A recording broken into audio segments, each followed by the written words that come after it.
In this step-by-step tutorial, I will show you guys how you can change Fiverr gig category just in few minutes. This will be an easy and quick tutorial, so let's get started. So all you have to do is you just need to open your Fiverr homepage like this and click over here on your profile picture, then click over here on profile. Okay, you will be directly in your profile Fiverr, as you can see in your Fiverr profile homepage like this.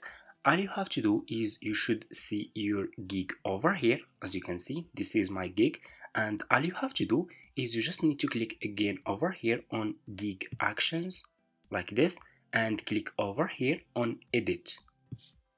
You will be directly in this page again over here. So to change Fiverr gig category, all you have to do is just scroll down and you should see over here category. Okay, so click over here. So this is my category. This gig is about video marketing, and you just need to click over here.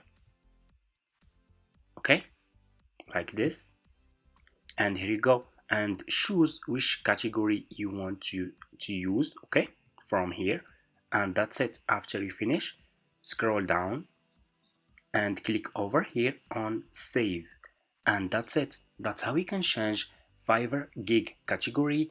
It's super easy, guys. Thank you so much for watching. Don't forget to subscribe to this channel, like this video, and see you in my next videos.